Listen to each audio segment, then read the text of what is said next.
considerado a las universidades privadas en clasificación del shock y siempre les hacemos caer a vosotros porque no saben la clasificación del shock: obstructivo y distributivo. En el shock distributivo entran tres tipos de shock: el shock séptico, el shock anafiláctico y el shock neurogénico.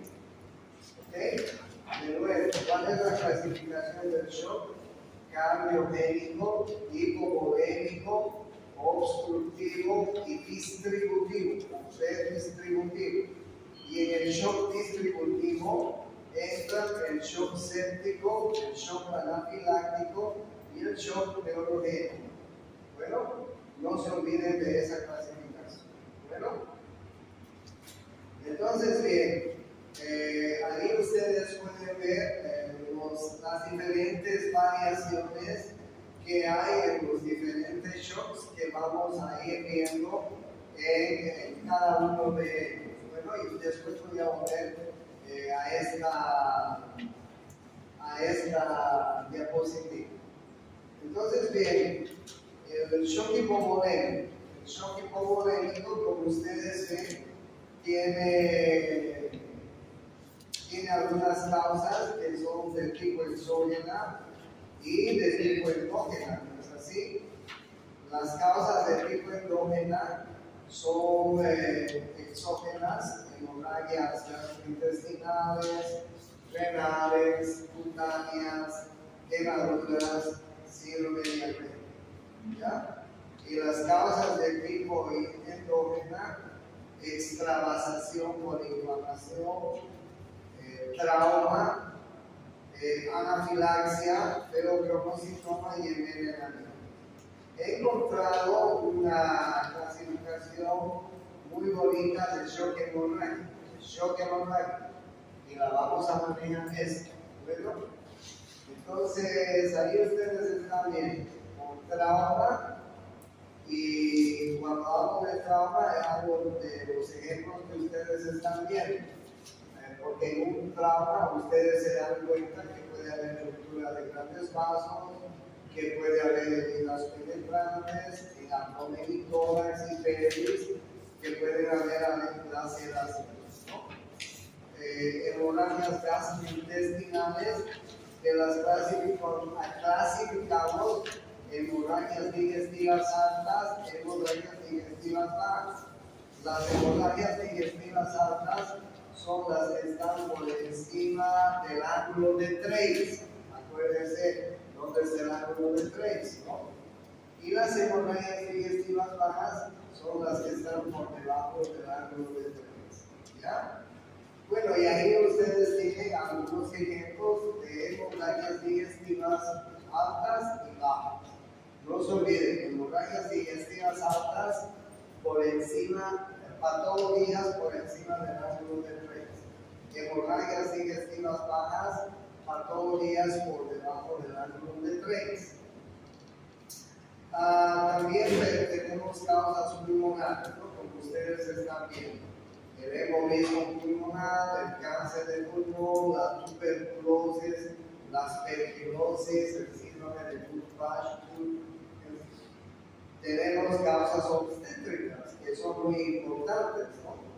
La placenta previa, el embarazo ectópico, el desprendimiento prematuro de la placenta y el aborto placental.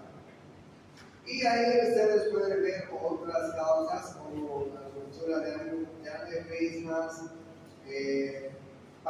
patologías que están relacionadas con coagulopatías, terapia antitrombótica, etc. ¿Ya? Entonces vamos a manejar esta clasificación en el shock hipovolémico.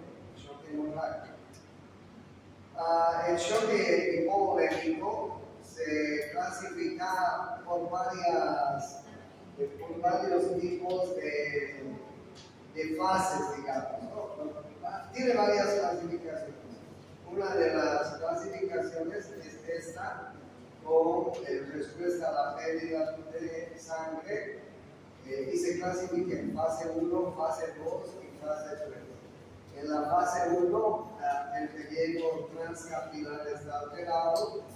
En la fase 2, hay retención renal de sodio. En la fase 3, hay deposición eritrocital. Bueno, otra de las clasificaciones que manejamos es esta. Y esta es la que les voy a preguntar.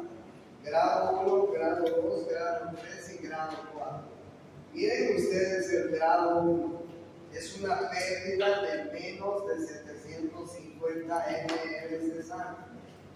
El grado 2 es una pérdida entre 750 y 1500 ml de sangre. El grado 3 es una pérdida entre 1500 a 2000 ml de sangre. Y el grado 4 es mayor a 2000 ml de sangre. Por eso es que, como ustedes se pueden imaginar, el grado 1 no es tan grave como el grado 4. No digo que no deje de ser grave, pero imagínense la pérdida de más de 2000, de 2 litros de sangre, cuando todos sabemos que nuestra polemia es solamente de 5 litros y el ampero un poco menos, 4.5 litros de sangre. Entonces, cuando yo les hablo del grado 4, estamos hablando de un shock severo, ¿no?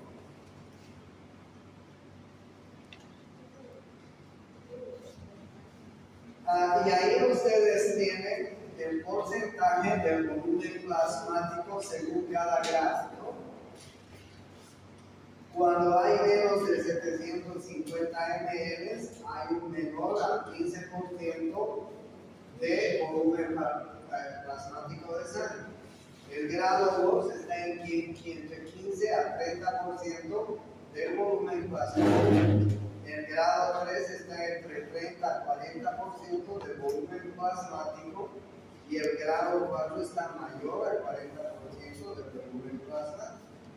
Miren qué interesante, ¿no? Esa clasificación. La frecuencia cardíaca en el grado 1 menos de 100, en el grado 2 más de 100, en el grado 3 más de 120 y en el grado 4 más de 140. La presión arterial sistólica en el grado 1 normal, en el grado 2 normal, en el grado 3 y en el grado 4 disminuidas. ¿Sí? El débito urinario en el grado 1 mayor a 30 ml por, bueno, que es casi normal. Eso es casi no normal. En el grado 2, miren que va disminuyendo el débito urinario, entre 20 a 30 ml por. En el grado 3, ya podríamos decir que hay una oliguria bien marcada. Y en el grado 4 hay una luna. Les voy a preguntar, pregunta de examen, ¿ok? Y el estado mental, ahí ustedes pueden ver, ligeramente ansioso en el grado 1, medianamente ansioso en el grado 2, ansioso confuso en el grado 3 y en el grado 4 incluso puede estar hasta letárgico, ¿no? Letárgico. Entonces, esta es una clasificación que manejamos hoy en día en relación con la cantidad de pérdida de sangre en el shock hipovolémico. Bueno, esa diapositiva que les he mostrado es muy importante. Se recomienda cada vez más otras escalas para estratificar la severidad de la hemorragia, como el criterio de la clasificación que se utiliza en el ATLS, en el triaje, ¿no? En la revisión del triaje en el Trauma Score, desarrollado a partir del Trauma Score. Esto es lo que nos enseña en el ATLS. Mediante la exclusión de parámetros subjetivos, registrando puntuaciones de variables de frecuencia respiratoria, tensión arterial, escala de Glasgow, multiplicando la puntuación de cada uno por un coeficiente de corrección según el peso específico. Miren, esto es la escala de Glasgow, ¿sí? Esta es la presión arterial sistólica. Esta es la frecuencia respiratoria y esta es la puntuación. Miren ustedes la escala de Glasgow, cómo va disminuyendo según la severidad de la hemorragia. Ustedes pueden ver que la escala de Glasgow, que ustedes saben es 15 normal, entre 13 a 15 significa que la presión arterial sistólica está, la sistólica, miren, está mayor a 89, la frecuencia respiratoria está entre 10 a 29 y la puntuación está en 4.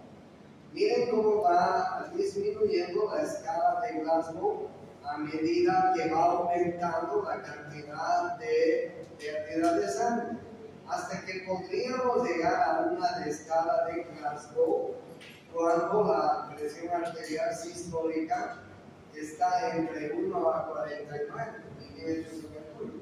O sea, miren, entre 1 a 49, pues casi no hay sangre para bombear, ¿no es así? Ustedes se dan cuenta que si la presión sistólica está en esos límites, obviamente que la escala de Glasgow va a estar muy disminuida, probablemente ese paciente esté en coma y la frecuencia respiratoria miren cómo ha bajado, ¿no? La puntuación, pues es una puntuación bastante disminuida. Entonces, esta escala es una escala que manejamos también de acuerdo a la pérdida de sangre, de acuerdo a las variaciones de la presión arterial sistólica, de acuerdo a la escala de Glasgow, ¿sí? Y entonces ahí ustedes pueden ver las diferentes puntuaciones.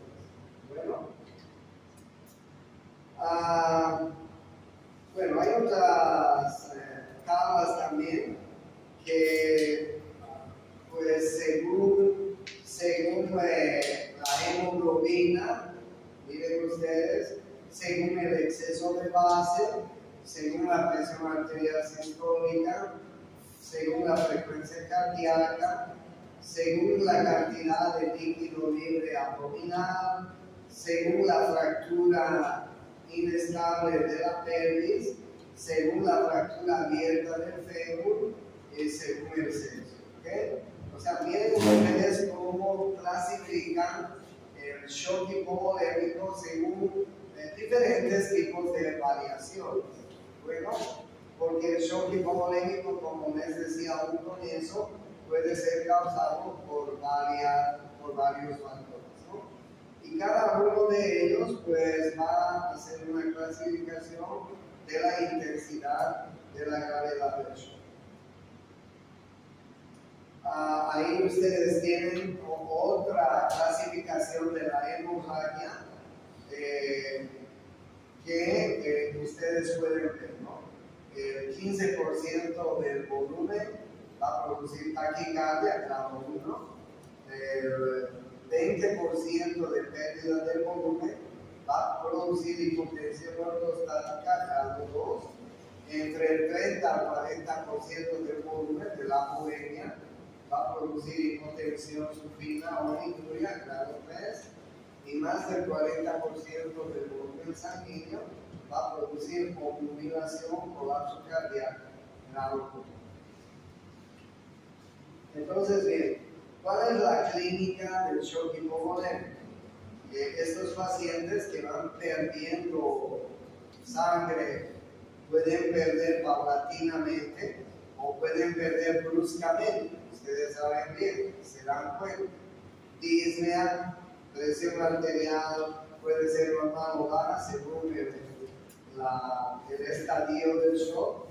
Pueden tener oliguria o anuria. Puede haber frialdad y palidez de las extremidades. Las venas en las partes distales de los miembros están vacías. ¿Sí? El signo del pliegue es muy lento. A veces los pulsos periféricos están muy débiles y pueden estar ausentes. La presión venosa central está baja, Si este paciente tiene un catéter central, podríamos medir la presión venosa central y esta está baja. La presión venosa central normalmente es entre 8 a 12 centímetros de agua. Ese es el parámetro normal de la PVC. Y obviamente que va a haber también sintomatología cerebral de acuerdo al grado de la pérdida de sangre. ¿Bueno?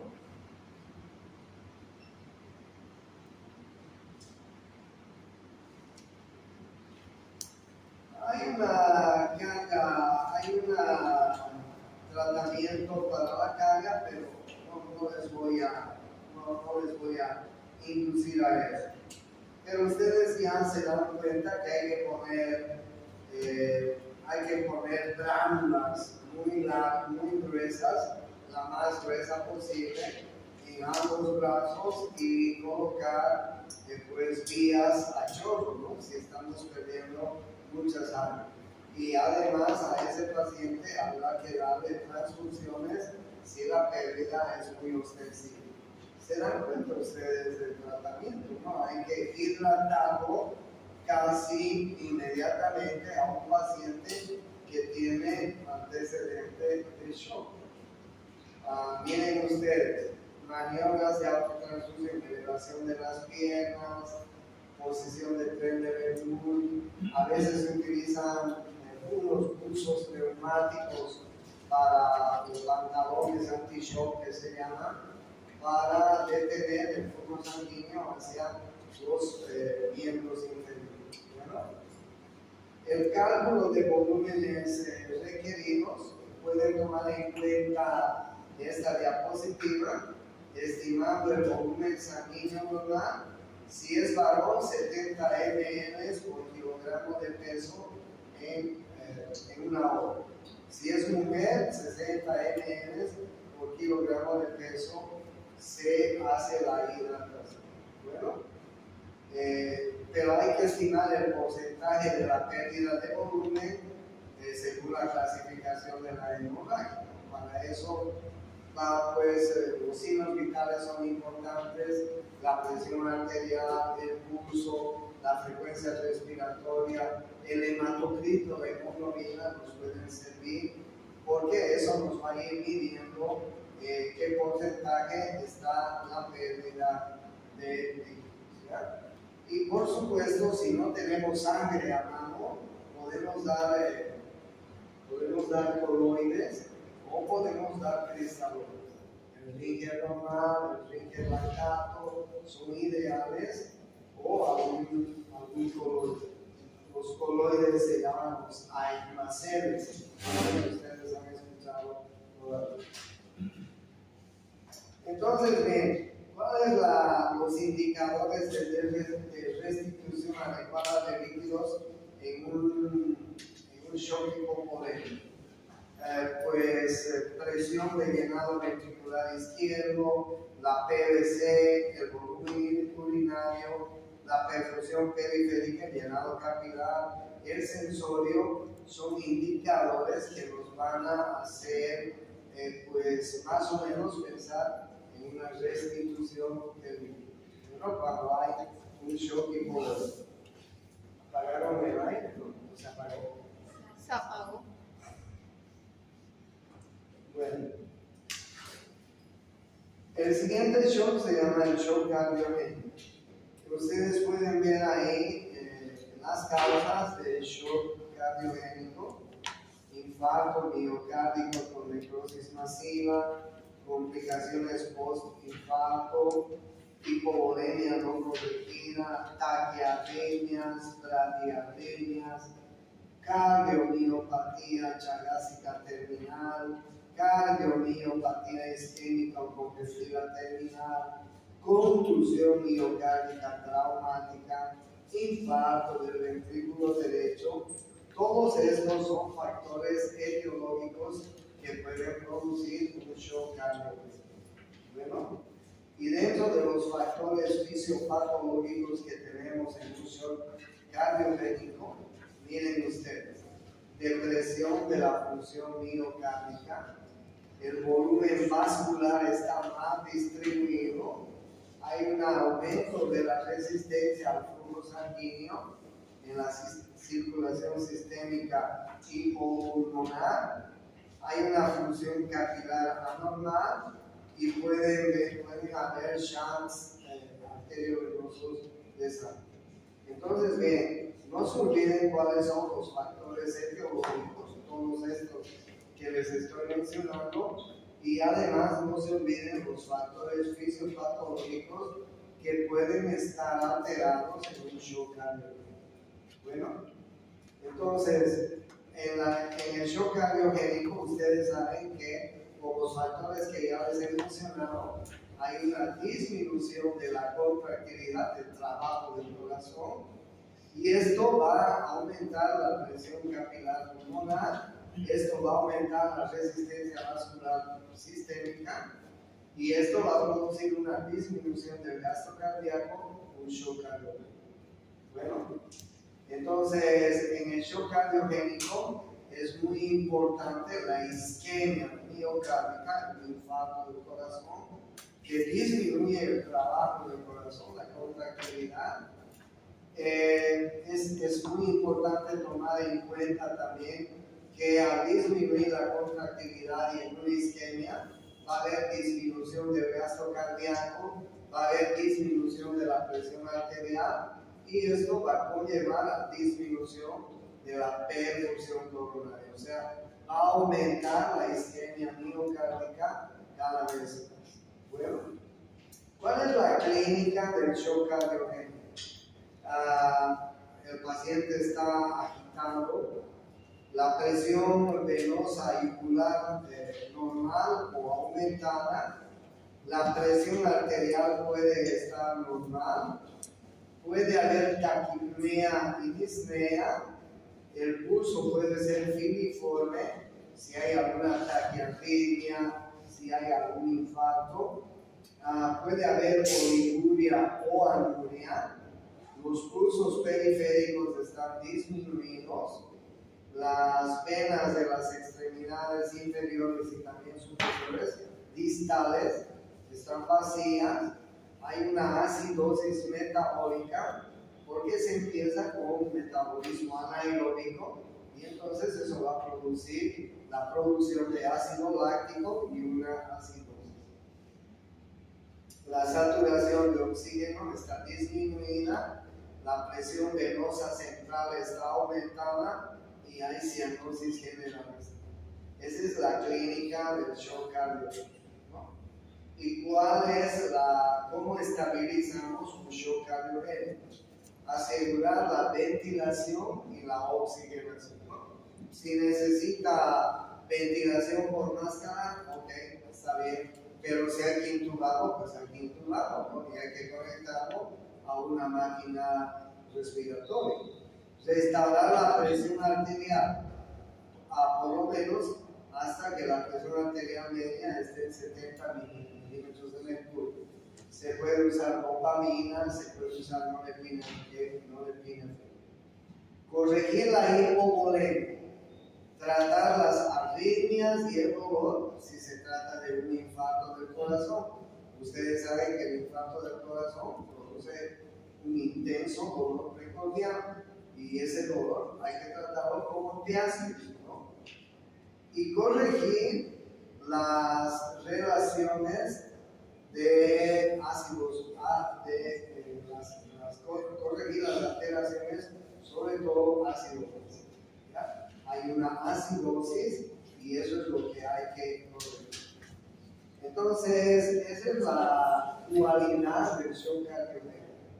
¿Qué es un shock obstructivo? En el shock obstructivo, estábamos hablando del cardiogénico, ahora estamos hablando del shock obstructivo por reducción del llenado ventricular. ¿Okay? Hay una menor longitud de la fibra diastólica, hay un llenado diastólico por defecto restrictivo, hay una disminución en la eyección del volumen latido, este está disminuido, La frecuencia cardíaca puede estar aumentada y la fuerza de contracción para mantener el gasto cardíaco está disminuido y hay un agotamiento de mecanismos en las reservas cardíacas. Esta es la fisiopatología del shock obstructivo. ¿Sí? Miren ustedes, por restricción del vaciamiento ventricular,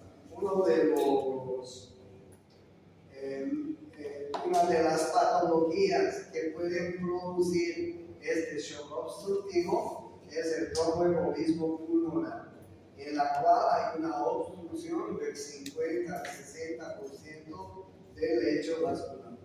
Y como ustedes se están dando cuenta, si hay esa cantidad de vaciamiento, obviamente que va a disminuir la contracción ventricular, obviamente que el vaciamiento es totalmente incompleto y obviamente que se va a producir un shock obstructivo. ¿Ya? ¿Cuál es la clínica del shock obstructivo? La presión venosa yugular está aumentada, ese paciente está agitado con cianosis, la presión venosa central está aumentada por encima de 12, la presión arterial es fluctuante, puede estar normal o disminuida, el pulso es disminuido, hay taquicardia y un pulso paradojal, la saturación de oxígeno está muy disminuida, hay acidosis metabólica, anuria, los pulsos periféricos están ausentes y las partes distales de los miembros superiores e inferiores pues están alteradas también, como ustedes están. Shock obstructivo. ¿Ya? El otro shock que nos falta es el distributivo. Y dentro del shock distributivo les decía que el shock distributivo se clasifica en 3 tipos de shock: el shock séptico, el shock neurológico y el shock anafiláctico. ¿Okay? Acuérdense del shock distributivo. Entonces, dentro del shock distributivo está el shock séptico. Representa al 1.2% de las admisiones hospitalarias. O sea, es un gran número. Imagínense cuántos pacientes habrán internados en una ciudad, en un país, en el planeta, en este momento, ¿no? Y el 1 al 1.2% pueden hacer shock séptico. Miren qué alta la incidencia, ¿no? 20 a 60% de los pacientes desarrollan shock séptico con bacterias gram negativas, sobre todo gram negativas. ¿Okay? La mortalidad es muy elevada en el shock séptico, de 40 a 70%. El 50% de la mortalidad se debe a una hipotensión refractaria fundamentalmente. Bueno, ¿cuáles son las tendencias recientes en el shock séptico?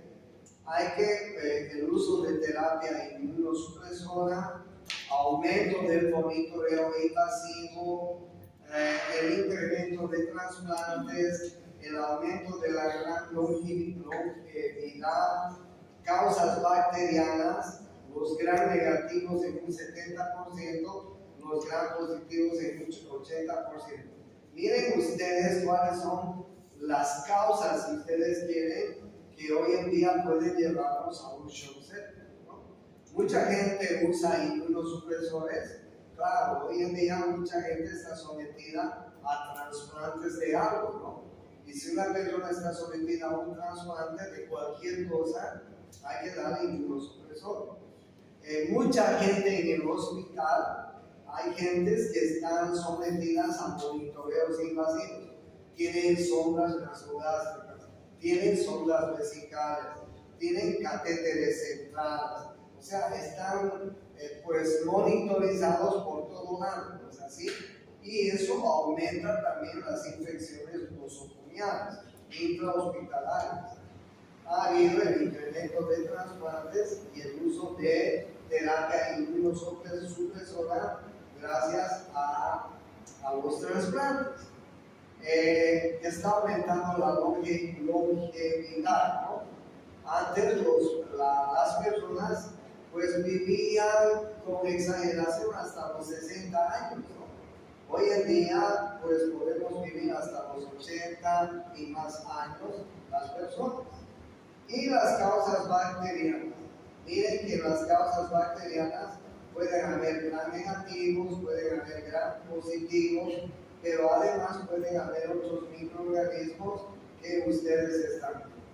Entonces, el shock séptico es una complicación muy importante de las infecciones y además de estas causas que son muy frecuentes en los hospitales. ¿Bueno? Dentro de las definiciones y terminología del shock séptico, también se define así, como una reacción inflamatoria sistémica, ¿sí? Una infección que puede estar ocasionada por bacterias, por hongos, por parásitos, por virus. Esta reacción inflamatoria puede presentarse en traumas, en quemaduras, en pancreatitis, en cirugías mayores. Bueno, también es causa de sepsis y sepsis severa, ¿no? Septicemia, es decir, infecciones generalizadas, ¿no? Esta reacción inflamatoria sistémica nos va a conducir a un shock séptico. Bueno, hay algunos parámetros para definir una reacción inflamatoria sistémica, como ustedes están viendo. 2 o más condiciones siguientes, claro, considerando los factores que les he mencionado. ¿Cuáles son? Perdón, les cambié.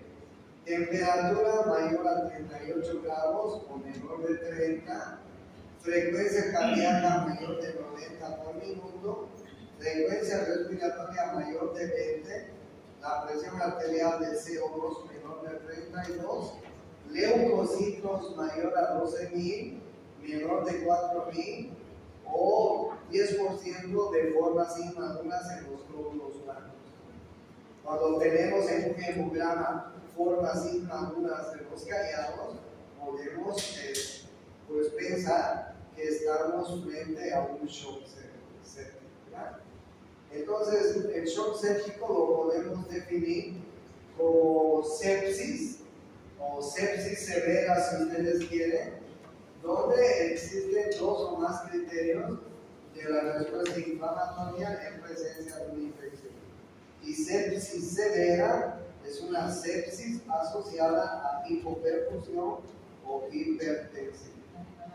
El shock séptico podemos definirlo así como ustedes están viendo. Hipoperfusión, hipotensión refractaria a líquidos que requiere apoyo cardiovascular y farmacológico. Bueno, eso es en cuanto al shock séptico. ¿Qué más?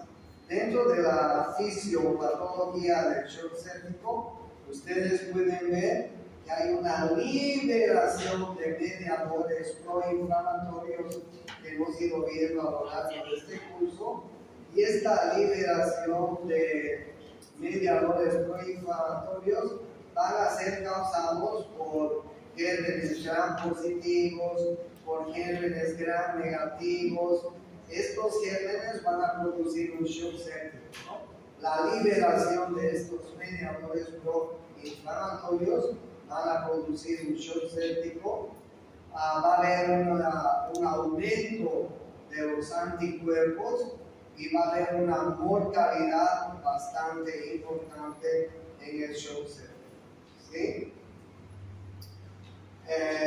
Entonces, bien, miren ustedes, el aumento de las endotoxinas pueden producirse por la liberación de las células endoteliales, liberación de citocinas y endorfinas, activación del complemento. Como ustedes están viendo, todos los factores que hemos visto proinflamatorios van a liberarse en un shock séptico, ¿sí?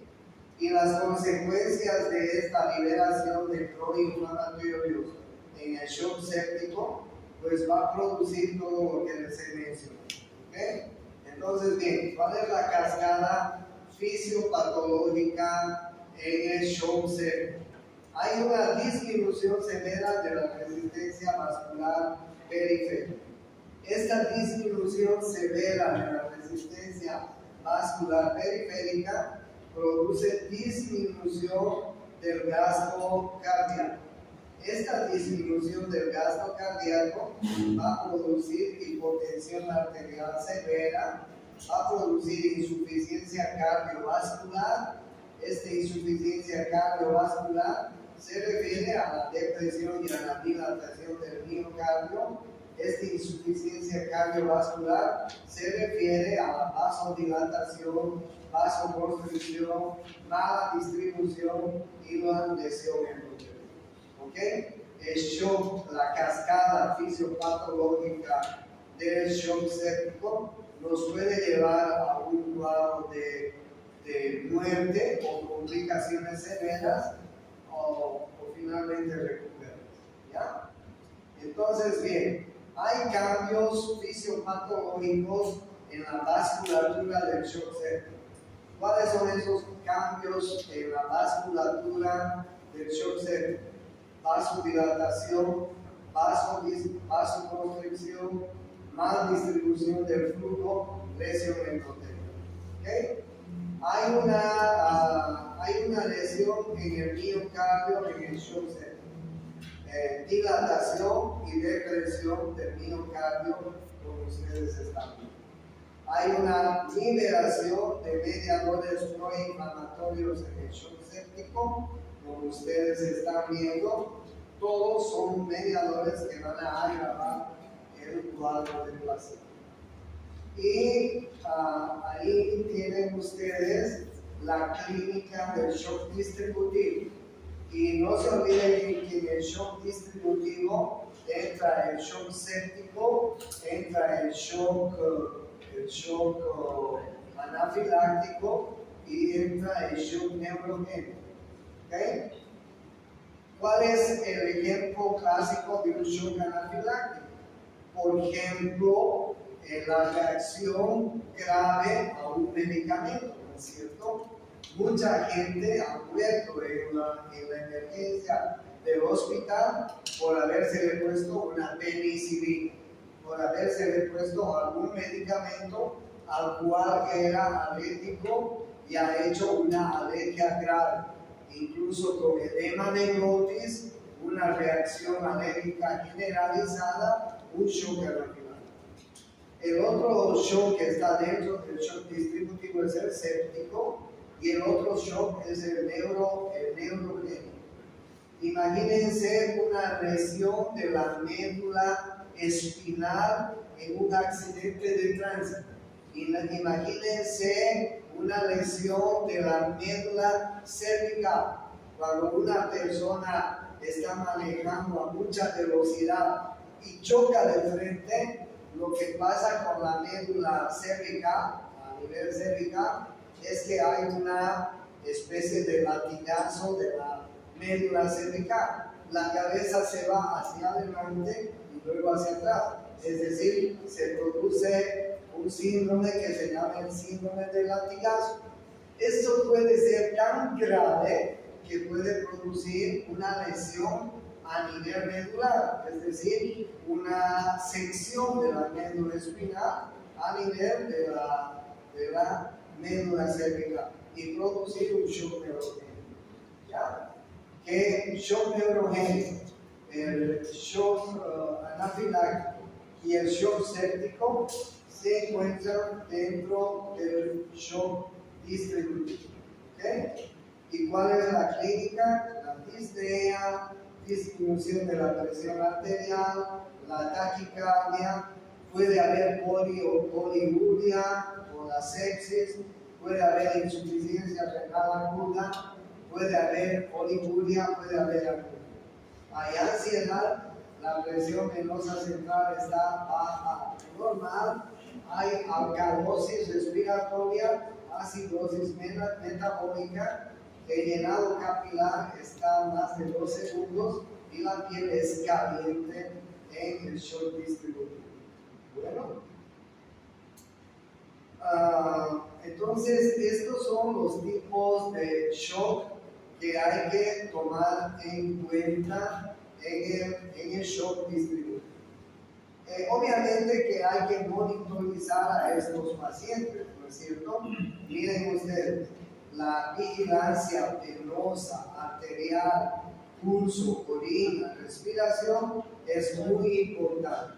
Y la aplicación de ventilación, de inotrópicos, de líquidos en cantidades adecuadas, de antibióticos también es importante en este tipo de shocks.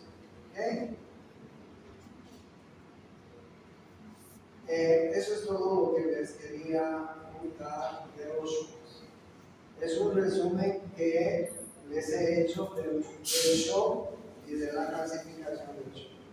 ¿Tienen alguna pregunta? El lunes vamos a dar el examen. Sí, el lunes. Nos vemos entonces el lunes.